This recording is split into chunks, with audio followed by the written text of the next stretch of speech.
Good afternoon, everybody, and welcome back to Hybrid Now. What better place to talk about the changes to the 2024 Toyota Prius than while sitting in the 2023 Toyota Prius? So I went through, I looked these things up because I was curious myself, since really the 2023 version hasn't even been out a full year. What kind of changes did Toyota make to the 2024 Prius? So let's run through. First of all, let's talk about the trims. There's still going to be three different trims: the LE, the XLE, and the Limited. And of course, you can add all-wheel drive. We're sitting in the Limited right now. Now, there is going to be a price increase. We'll get to that in just a minute, but let's run through the prices. And all of these prices, by the way, include the increase and a destination fee of $1,095. So we've got the LE at $28,745. That's base MSRP. We've got the XLE at $32,190. And lastly, the Limited at $35,760. Now, if you want to add all-wheel drive, that's going to be another $1,400 included or added to that pricing. So let's talk about the changes. There's really three little dinky changes. The first one, while we're talking about pricing, is a price increase of $200. Given what they've done with the new Toyota Tacoma, that seems pretty insignificant to me, and it really should be. As I mentioned, the Prius has only been out for a few months. How can you really justify a big price increase unless you really screwed up pricing it from the beginning, right? So $200. Next up, number two, there is a new lock and unlock tone. You know, when you get out of the car and you hit the key fob, it makes this light sound. Well, apparently Toyota has changed that. I guess they had to change something to call it a 2024, right? In addition to the price increase. And they did. You're going to have a different sound when you lock and unlock the car.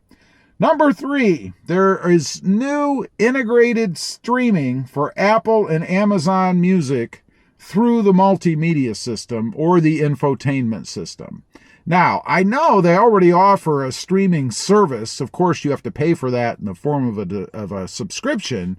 But nonetheless, they've got a new way, a new integration. Maybe there was a problem with the old, I don't know.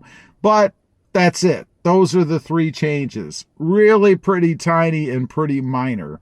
So I would say if you're out there and you're a person maybe who has the 2023 on order, you're waiting and you're going to get a 2024 if you don't have it by now, that you're going to get a 2024 version and probably pay a couple $100 extra for it. Now, let's talk about the colors. There are 6 colors that are going to be available. Seems to me they're the same exactly as what we had before. They are Cutting Edge, which is the version that I have. It's really kind of I'd call it a silver color. Then we have Guardian Gray. That's like a deep, dark gray color. Then we have Midnight Blue Metallic. Then we have Supersonic Red, a bright, eye-popping red. And lastly, Wind Chill Pearl. It's kind of that duller kind of looking white, if you will. It's a pretty cool color. I dig it. Now, 2 of those colors are going to cost you more money.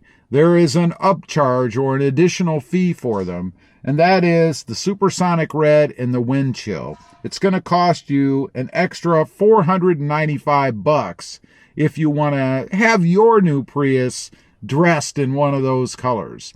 Now, interestingly, there's one missing from this list that I thought for sure Toyota was going to offer here in the U.S., because for 2023, it was offered only in Canada that I'm aware of. Maybe in Europe as well, I'm not sure. And that is that mustard color. Kind of a yellow, gray poupon, if you will. A little bit brighter than that. But that's the color I would choose. It's my favorite color for the Prius. I think it's awesome. And I don't understand why Toyota is not offering that in the United States. Seems like they're shortchanging us with that. I don't know. Maybe they're holding that over for the 2025 or maybe even a mid-year refresh. And speaking of refreshes, I think that that's probably what Toyota's going to do at some point in 2024. Since the model's only been out for a few months, really, availability-wise, they're going to have to do something mid-year point. Now, the problem with that is once 2025 rolls around, I'm not sure what they're going to do to the car from that point on. So maybe Toyota's philosophy with the Prius is every 10, 8, whatever months, they're going to do some kind of an addition to the car, something to maybe keep it fresh, to keep people interested. I'm not sure. Sales-wise, the car is doing really, really well. I believe I read they've sold 26 or 29,000, something like that, for really a short period of time. And they're looking at 30,000 or 34,000, something like that, for 2024, which I have no doubt if they actually manage to produce them, this shortage that we keep hearing about. But if they're actually able to produce them, I'm sure they're going to go well. The car is awesome. I highly recommend it. It has exceeded my expectations. And again, I have to say, I was never a big Prius fan. I used to make fun of the Prius because of its gutlessness and ugliness, I think. I really didn't like the design of the car, and I liked even less how sluggish and slow it was. I think it was 0 to 60 in like 13 seconds or something like that. To me, just absurd, but take it with a grain of salt because I realize it is supposed to be a hyper miler, if you will, or an extreme or more extreme gas sipper. So you really shouldn't be looking for high performance in a Toyota Prius. That being said, Toyota gave it to us. This car gets up and goes. I love the acceleration of it. The styling of it is like nothing else out there. I keep getting people tell me that they've been approached by strangers out in the wild asking if it's some sort of Tesla, or Tesla, depending on how you pronounce it. Now, that's until they walk around to the back, and unless they've done what I've done, taken the Prius off of the back, it says Prius. Of course, it says Prius in many other places throughout the car, so if you're very observant, I guess, you could tell that it's a Prius. It's marked all over the place. Toyota really did go crazy with the little Easter eggs and naming of the car all over. It's amazing to me. But anyway, it makes it kind of interesting, right? You've got all these little things to discover. So that's it. Those are the changes. Nothing huge, nothing crazy. No worries if you've got a 2023 on order and you're going to end up getting a 2024. I think you're going to be okay. You're going to love the car anyway.